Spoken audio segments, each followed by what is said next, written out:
Olá amigos, eu sou o PK, estou aqui para falar a respeito da Copa do Mundo 2018 e agora chegamos às quartas de final. Apenas 8 equipes sobrevivem, depois das 32 equipes que entraram no Mundial, apenas 8 ainda estão presentes e portanto teremos 4 confrontos eletrizantes. Vamos começar para falar a respeito do jogo disputado entre Uruguai e França, uma equipe sul-americana contra uma equipe europeia. Aliás, apenas 2 equipes sul-americanas continuam vivas no certame, no caso o Brasil e o Uruguai. E o Uruguai é uma equipe que possui uma equipe muito equilibrada, com uma defesa muito sólida, com um goleiro experiente no Mosleira, uma dupla de área com Godin e Jiménez, que está muito entrosada, que joga junto no Atlético de Madrid, e essa, portanto, a espinha dorsal da equipe uruguaia, que no momento, até o momento só tomou um gol nessa Copa do Mundo. Aí temos também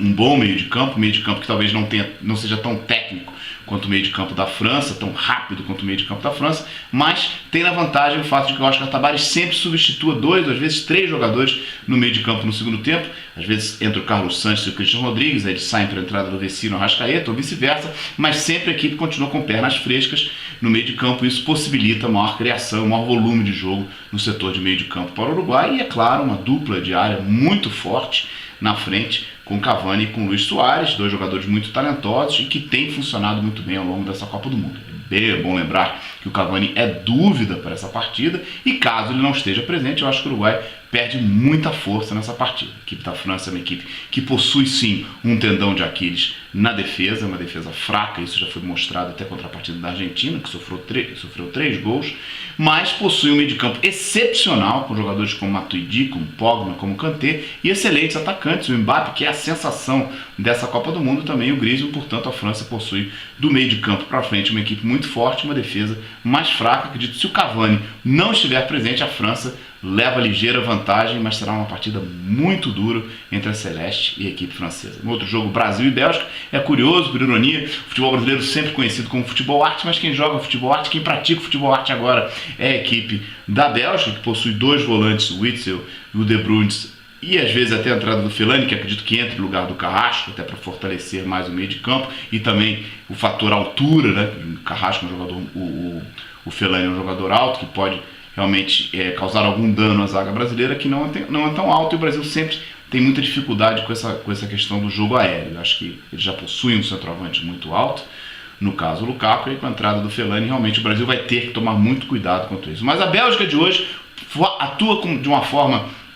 de um futebol bonito, um futebol arte, com o Hazard na frente, com o Mertens caindo pelo lado direito, o Hazard pelo lado esquerdo, e o Lukaku também, que apesar de ser grandalhão, de ser forte, pesado, é um jogador habilidoso que pode trazer aí muitos problemas à retaguarda brasileira. Já o Brasil, por outro lado, é uma equipe competitiva, que atua com 2 volantes, no caso o Casemiro e o Paulinho, e o Brasil tem essa característica, inclusive a defesa do Brasil, uma defesa excelente, conta com o excepcional Thiago Silva, que está fazendo uma bela Copa, e o Miranda, que se completam bem. No caso, o lateral direito fica mais, o Marcelo apoia mais, mas não sabemos qual é o esquema que o Tite utilizará para essa partida. Sabemos sim que o Brasil não poderá contar com o bom volante Casemiro, que aliás é um volante alto que poderia ajudar a retaguarda brasileira nesse aspecto, não estará presente. Para o seu lugar, o provável jogador deve ser o Fernandinho, e aí eu tenho um problema muito sério com relação ao Fernandinho, sempre falei isso aqui em todas as minhas publicações, pelo fato de que, não tanto pelo aspecto técnico, mas pelo aspecto moral. O Fernandinho foi um dos pivôs da derrota do 7-1 e eu não compreendo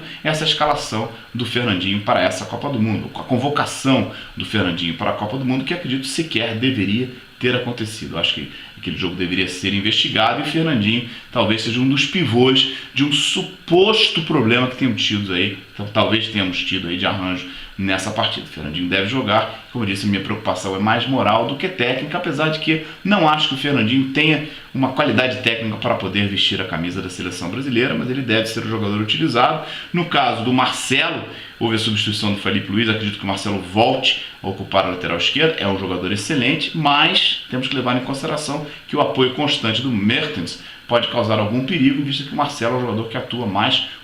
praticamente como meia esquerda para a seleção brasileira, que tem sempre aquela jogada fatal pela esquerda com o Felipe Coutinho e com o Neymar. O William melhorou muito nessa partida. Eu acredito que o Brasil leve uma ligeira vantagem contra a Bélgica, devido ao fato que a Bélgica também, a exemplo da França, é uma equipe que não se defende tanto quanto ataca e quanto cria no meio de campo. O Brasil é uma equipe mais coesa, uma equipe mais forte na defesa, uma equipe que possui um meio de campo de pegada e um belo ataque com o Neymar. E claro, o Gabriel Jesus é um jogador que joga de uma forma muito tática para o Brasil. Eu prefiro até a entrada do Firmino, acho que o Brasil fica mais agressivo, acho que o Brasil fica mais com mais cara de gol do que a permanência do Gabriel, mas não sabemos ainda qual será a opção do Tite. Acho que o Brasil leva vantagem, muito porque eu acredito que os atacantes da Bélgica não consigam penetrar na excelente zaga do Brasil, mas acho que a defesa belga não suportará o ataque brasileiro, portanto eu fico com o Brasil. Na outra partida entre Croácia e Rússia, temos aí um duelo eslavo, uma superioridade técnica croata absoluta, com jogadores como Rakitic, como Modric, como Perisic, Brozovic. É uma equipe muito técnica, do começo até o fim. O goleiro, inclusive, o Subasic, que acabou pegando os pênaltis na última partida, veio com muita moral, né, na última partida contra a Dinamarca. É uma equipe que tem praticado um excelente futebol, um futebol muito melhor do que a Rússia tem praticado, mas é bom levar em consideração que a equipe da Rússia foi adotada pela sua torcida, veio como bastante desacreditada nessa Copa do Mundo, era a equipe de pior ranking de toda a Copa, 77ª da Copa, mas agora cresceu muito com os bons resultados que teve na primeira fase, agora com essa vitória contra a Espanha, que era uma das favoritas para ganhar na Copa do Mundo, e possui bons jogadores. Possui o Akinfev, que é um excelente goleiro, possui bons jogadores no meio de campo, também com o próprio Golovin, que faz uma bela Copa. E eu acho, como o Zagoev, também como o Dzyuba na frente, o Smolov não sabemos se vai entrar como o Smolov ou como o Smolov mais técnico, o Dzyuba mais forte, e também o apoio constante do lateral direito, Mário Fernandes, que é de origem brasileira. Eu acredito que a Croácia tem uma vantagem técnica, mas não sei se conseguirá vencer a equipe da Rússia jogando em casa. E por último, disputado entre Suécia e Inglaterra, temos duas equipes, na minha avaliação, de poucos recursos técnicos, um futebol um tanto obsoleto, do velho chuveirinho, buscando os grandalhões na área, como faz a equipe da Suécia, que até possui Emil Forsberg, cabe a ele a criação de jogo para equipes suecas, possui o Klassen, que se movimenta muito, o Toivonen e o Berg na frente, mas é uma equipe de poucos recursos técnicos, que possui uma defesa bem postada e que joga com coração, né? Até uma equipe que está unida, está mantida coesa, até não utilizaram o Ibrahimovic, que seria um jogador que poderia quebrar um pouco essa união da equipe. Eu acho que a equipe vem motivada, veio até com vitórias importantes, vitórias surpreendentes, como que fez contra o México, mas acredito que a Inglaterra leve vantagem sim. A Inglaterra possui jogadores um pouco mais leves no setor de meio de campo, principalmente no setor de meio de campo ofensivo, como Sterling, como o Young, sempre buscando ali o centroavante, que aliás já tem gente chamando aí ele de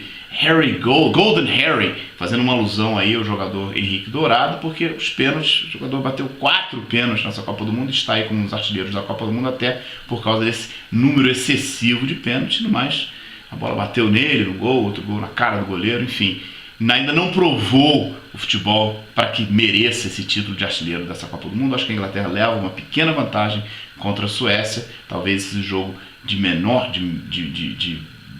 recursos técnicos